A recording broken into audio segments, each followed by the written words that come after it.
All right, I've completely lost track of what day it is at 49ers training camp, but we still got a lot of good stuff today. There were a ton of roster moves before practice, also some injuries. I'm actually going to cover that in a different video. Today we're just right here on this one. We're going to talk about what happened at training camp. Still a padded practice, and they were on the closed field today. So again, I cannot express how perfect of a view it is to be able to watch 49ers training camp with like the all 22 version.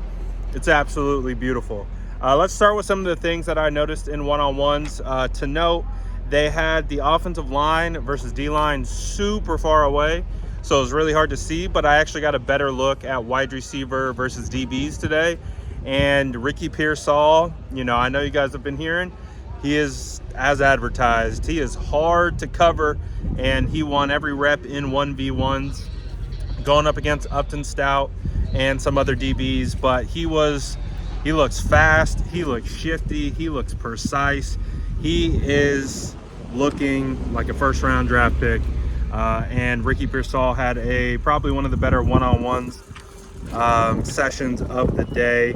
You also had, I did see CJ West versus Jake Brendel. CJ West definitely got the win on that one. Kind of tossed Jake Brendel to the side, and that's really one of CJ West's best attributes right now is his strength. One of the things with him is he kind of locks you up, and then he does this move, what's called a push-pull. So the offensive line is using all their strength and power to stop CJ from bull rushing them, and then he uses their momentum and pulls them and basically swims around or rips through. So CJ West can get you on that one, and he got Brendel on that one for sure, kind of just tossing Brendel off to the side.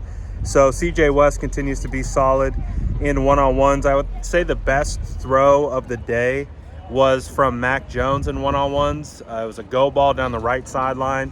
Literally put it in the only spot where Demarcus Robinson can get it, and he one-handed it, like snagged it like that. It was just a great throw. Decent coverage. I believe Jacob Robinson was in coverage, but I'm not for sure on that. We did see some Robbie Chosen out there. He got a win today versus Canteen. Gage beat Stout on one particular play or one particular rep, so that was pretty solid. Watkins had a drop versus Eli Apple. A guy who stood out today in one-on-ones from the O-line was Drew Moss. He beat Collins and Valdez, and then he locked up CJ West, the guy who's probably been arguably the most dominant interior defender for the 49ers.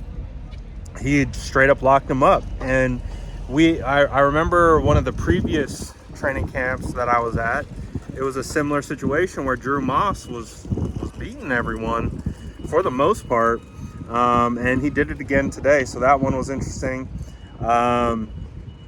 You had Michael go up against Isaiah Prince, the new offensive tackle that the 49ers signed. He beat him pretty handedly. And then you had another one where it was Moss versus West. I called it a draw because West just kind of got rid outside the pocket. But let's get into team period. Today was a long team period, it felt, and there were some good plays. The first play was actually a play-action boot, and you had Bryce Huff unblocked right in Brock Purdy's face. If this was live bullets, it probably would have either been a Bryce Huff sack, or at minimum, he would have deflected the pass. But you could tell he kind of like ducked under to let the throw and play continue. As a result of that, Brock Purdy kind of hesitated. He then let it rip on what looked like a corner route to George Kittle, but because of Bryce Huff disrupting the play, that meant the throw was a little behind, and you had Fred Warner make a really nice PBU on the play, and intended for Kittle. And Fred does what Fred does. He gets up, he's like flexing, doing all that good stuff. It was a great good on good type play, but defense took the win on that first rep. You had D. Winters and Michael Williams get a run stop. Right after that, you had a Upton Stout run stop, and I think that's been one of my favorite things from watching Upton Stout, who's having a hell of a camp, is his ability to show up in the run game. Yes, when you think of nickel corners, you think of guys who are going to be coverage assets. One of the things I like about Upton is he shows up in the run game, so I really do like that. Another play where Tatum Bethune got a really nice run stop as well. One of the better deep ball throws, I guess deep ball plays. It actually wasn't the best deep ball throw on the day, but Mac Jones hit Ricky Persall deep.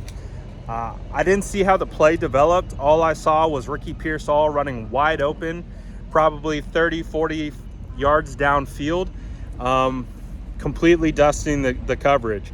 So whoever was guarding him, whether it was a zone, a busted zone, or man, whatever it was, there was no one really around. So Mac threw it, and it kind of hung up a little bit, and Ricky had to kind of slow down to adjust for the ball. He caught it, but he would have been tackled before it would have been a touchdown. But again, it was still 40-plus yard completion play, and it was nice. And again, it was Ricky just cooking everyone deep downfield. And again, if it was a little bit more in stride, he would have walked in for a touchdown on that particular play. Mac Jones, or you had Brock Purdy completing to Demarcus Robinson, who continues to be a mainstay with the 49ers offense.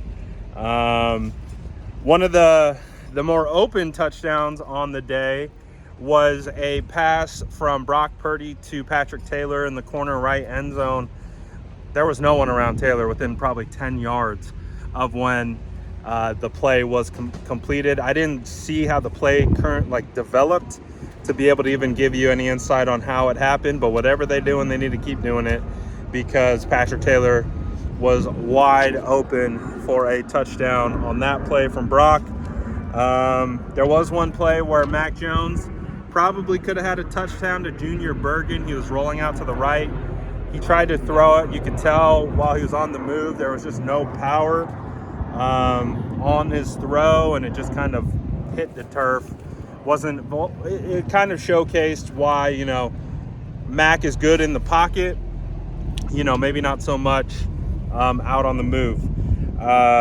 Carter Bradley, who is now the 49ers' third string quarterback after Tanner Mordecai has been waived, he had a touchdown pass to Jordan Watkins today, threw a nice little dart right to Jordan. And I guess while we're on Carter Bradley, he had probably the nicest deep throw pass of the day. He did hit Tariq Owens deep down the right sideline.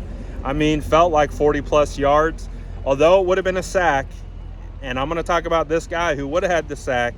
Let's get through Carter Bradley first. It was a nice ball. Tariq Owens caught it in stride. Looked like Tariq was going to go for a big touchdown. So that was a good throw. And then Carter Bradley absolutely just threaded the needle over the middle, right by a defender's hands in one of the smallest of windows. I had such a great look at it, being that I'm, behind the quarterback. I can see what he's seeing and see where he's threading it. It was a beautiful pass. He did have one kind of ugly one where it looked like maybe a miscommunication between him or the wide receiver based on where he thought he was going to be. But overall, Carter Bradley looked better than Tanner Mordecai, I'll say that. But in regards to the player that I was talking about, Bradley Anae, I believe is his name. I don't know. He was just signed today. He ended team period with what looked to be 3 sacks. On that deep pass, he was standing right in front of Carter Bradley when that ball went, when he let it go. He beat Isaac Alcorn so fast. He was just standing right in front of him before he even hit his hitch.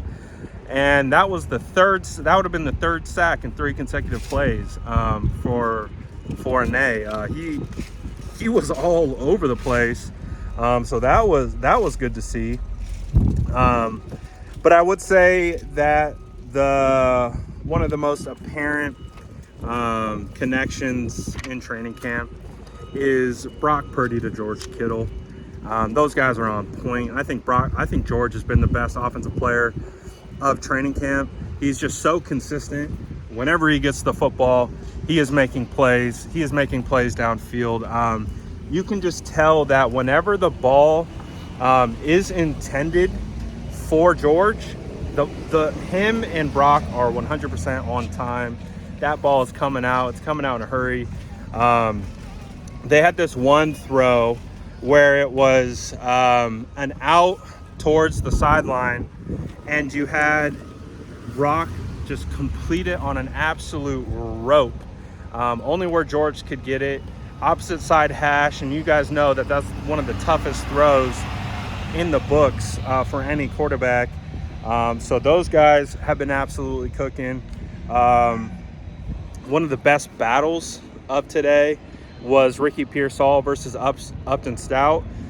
Ricky got the nod in 1v1s, and then they had this back and forth in team period.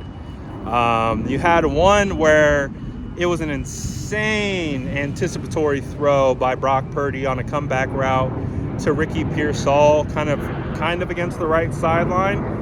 It was just like it was a long developing play, and I was like, ooh, Brock better get this out, or because I could tell he wanted to get it to Ricky, but he was kind of waiting a little bit, and then he pulled the trigger, and then the timing just worked out perfectly where Ricky's coming back towards the ball and creates enough separation between Upton. He gets perfectly thrown ball caught, and he was probably 15, 20 yards downfield on a comeback. Outside the numbers, so it's pretty nice. And then you had another play where it was more of an out, and you had Brock Purdy put it in a good spot, and I think Ricky could have caught it, but Upton Stout also made a good play to break it up. You could tell by Ricky's reaction that I think he believed he should have caught it as well, but again, it was also a good rep by Upton Stout. So those guys have been battling. It's been a good matchup to watch.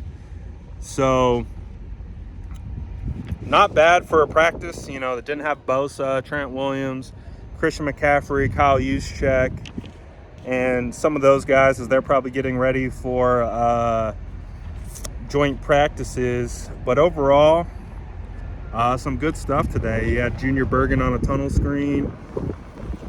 Overall, not bad at all. Good practice today. Let me know what you think about that in the comments below, and as always, make sure to like and subscribe for more updates.